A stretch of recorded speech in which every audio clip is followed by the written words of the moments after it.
मालेगांव बम धमाके में क्या योगी आदित्यनाथ, आरएसएस और वीएचपी के वरिष्ठ नेताओं को फंसाने की कोशिश हो रही थी? ये सवाल इसलिए पूछे जा रहे हैं क्योंकि मालेगांव बम धमाके में आरोपी लेफ्टिनेंट कर्नल पुरोहित ने जो लिखित बयान कोर्ट को सौंपे हैं उसमें महाराष्ट्र एटीएस पर उन्होंने गंभीर आरोप लगाए हैं। उन्होंने आरोप लगाए हैं कि न सिर्फ पूछताछ में उनके साथ जानवरों जैसा सलूक किया गया बल्कि कुछ बड़े नामों को लेने का दबाव भी बनाया गया। उनके इस लिखित बयान में क्या क्या दावे किए गए हैं इस रिपोर्ट में आपको दिखाते हैं।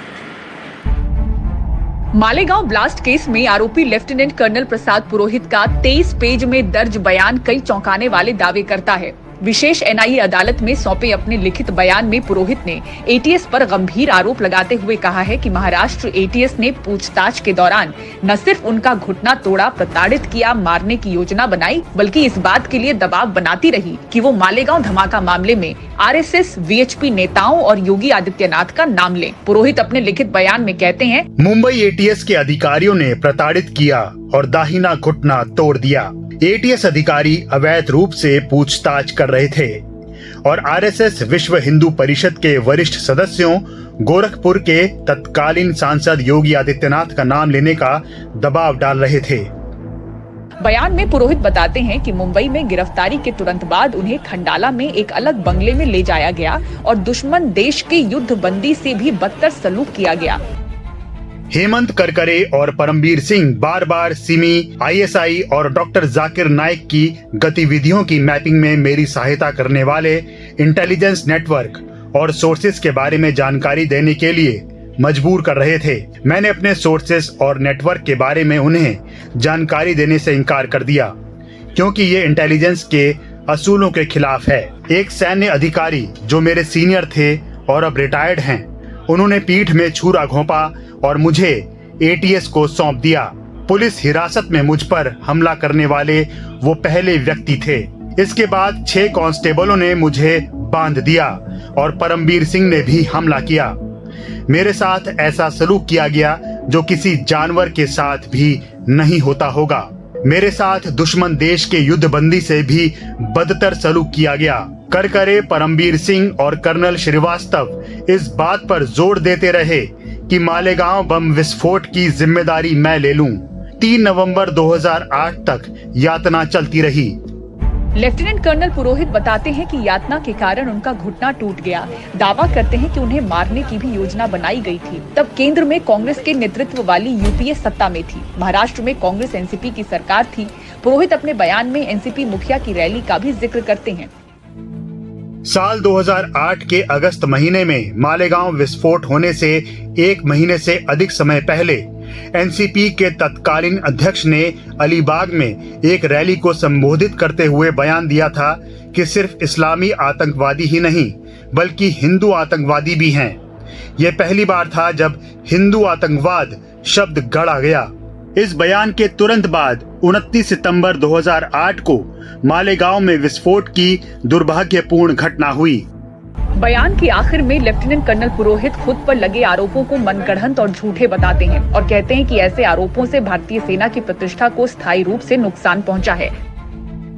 इसमें कोई संदेह नहीं है कि पूरी जांच का दावा झूठ, मनगढ़ंत कहानी और आरोप पत्र में तब्दील झूठ के अलावा कुछ नहीं है। गवाहों के मुकरने और ये तथ्य सामने लाने से कि उन्हें प्रताड़ित किया गया, धमकाया गया, हिरासत में लिया गया, कई बार बंदूक की नोक पर एटीएस और उनके राजनीतिक आकाओं द्वारा पूर्व निर्मित बयान निकलवाने के लिए कहा गया। ये स्पष्ट है कि मेरे खिलाफ पूरा मामला एक मनगढ़ंत झूठ है। इस शर्मनाक कृत्य में दुर्भाग्य से उन्होंने राष्ट्रीय सुरक्षा से समझौता किया है। उन्होंने केंद्रीय खुफिया एजेंसियों की सहायता करने वाले राष्ट्र के हित में काम करने वाले स्रोत और मुखबिर नेटवर्क से समझौता किया है। खुफिया अधिकारियों का मनोबल गिराया है और भारतीय सेना की प्रतिष्ठा को स्थायी रूप से नुकसान पहुंचाया है।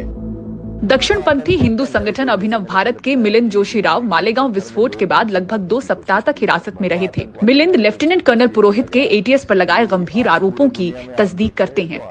जब मेरा बयान ले रहे थे, मैं कोर्ट में जब विटनेस साक्षीदार करके गया था तो मेरे ऊपर भी मैं 28 दिनों के लिए मुझे डिटेन करके रखा था। वो भी इलीगल डिटेंशन था। मेरे ऊपर 5 आरएसएस के बड़े नेताओं के नाम लेने के लिए दबाव था। उसमें योगी आदित्यनाथ जी थे और हम उन्हें पहचानते नहीं थे, नाम से पहचानते थे क्योंकि उनके न्यूज रिपोर्ट्स कभी कभार आते थे, लेकिन जब दबाव डालना शुरू कर दिया था उन लोगों ने, तो हमें ये जरा भी वहम में नहीं था, जहन में नहीं था कि ये कहाँ तक बात जा रही है। कुछ दिनों के बाद ये समझ में आने लग गया था कि हम एक माध्यम है, वो पहुंचना चाहते थे, राष्ट्रीय स्वयंसेवक संघ के लोगों तक पहुंचना चाहते थे।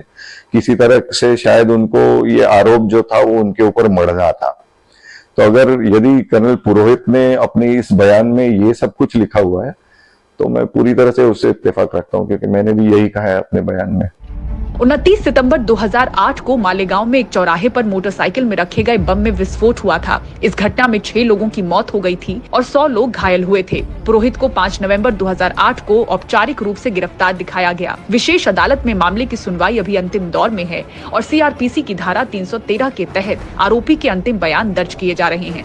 महाराष्ट्र से ब्यूरो रिपोर्ट, एनडीटीवी इंडिया। महिला पहलवानों से कथित यौन शोषण के मामले में कुश्ती संघ के पूर्व अध्यक्ष बृजभूषण शरण सिंह को राउज एवेन्यू कोर्ट से बड़ा झटका लगा है। कोर्ट ने बृजभूषण के खिलाफ आरोप तय करने का आदेश दिया है। बृजभूषण के सेक्रेटरी विनोद तोमर के खिलाफ भी आरोप तय करने का आदेश दिया गया है। कोर्ट ने कहा है कि बृजभूषण के खिलाफ आरोप तय करने के पर्याप्त सबूत हैं।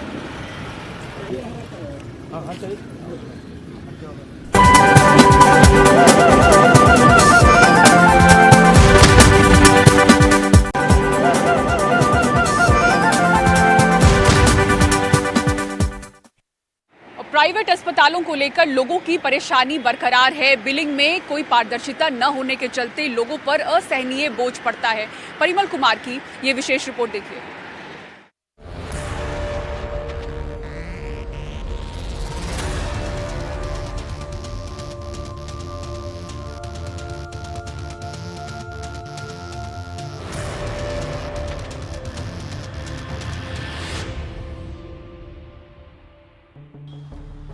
बिल को लेकर अस्पताल सवालों में घिरते रहे हैं।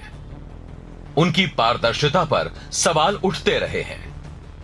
प्राइवेट अस्पताल में किसी को भर्ती करवाने पर पहले एडवांस के तौर पर मोटी रकम ली जाती है। मरीजों की आम शिकायत रही है कि उन्हें बिल बहुत ज्यादा बढ़ने का पता ही नहीं चलता। लोगों की शिकायत है कि बिलों में ओवर चार्जिंग या छुपे हुए शुल्क होते हैं। मेडिकल इंश्योरेंस वाले मामलों में ज्यादा गड़बड़ी मालूम पड़ती है। मेडिकल इंश्योरेंस वालों से ज्यादा शुल्क लेने की भी शिकायत है और निजी अस्पतालों से ये शिकायतें ज्यादा हैं। अक्सर इसको लेकर विवाद भी होता रहता है।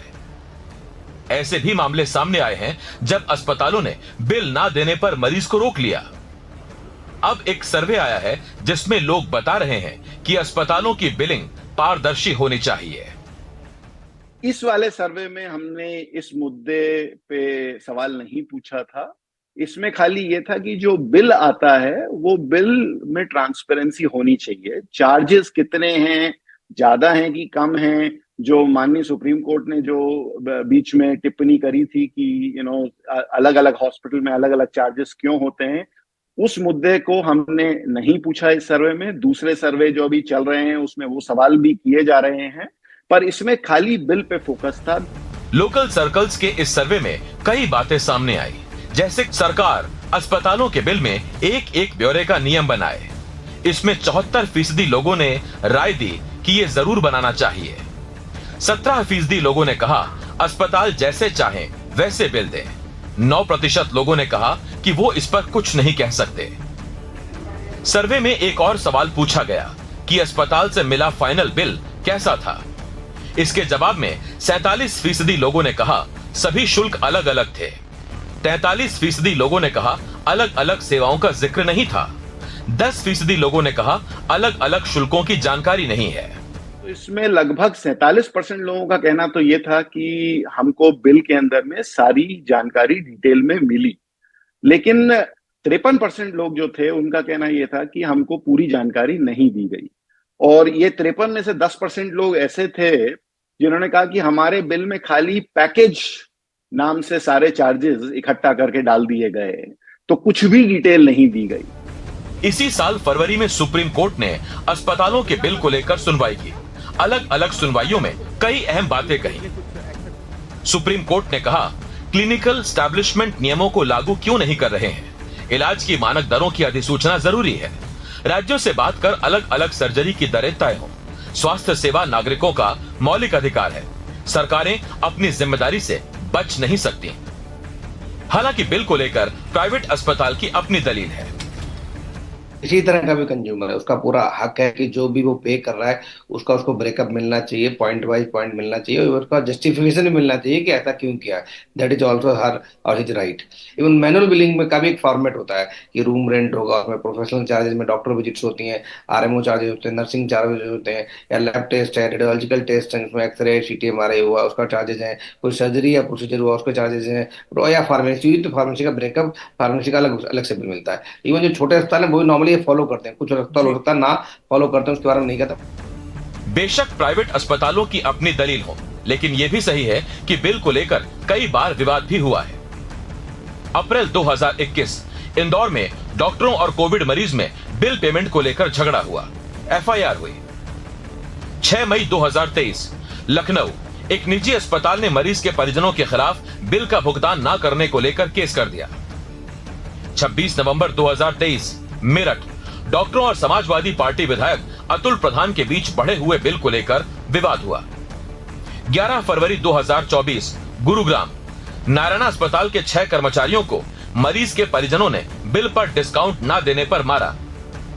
अस्पताल में हंगामे को कहीं से भी सही नहीं ठहराया जा सकता, लेकिन सवाल यह भी है कि आखिर कब तक अलग अलग अस्पताल में एक ही इलाज के लिए लोगों को अलग अलग चार्ज देना पड़ेगा। और सिटी सेंटर शो में फिलहाल इतना ही। पूरी टीम को दीजिए इजाजत। खबरों के लिए देखते रहें NDTV इंडिया। नमस्कार।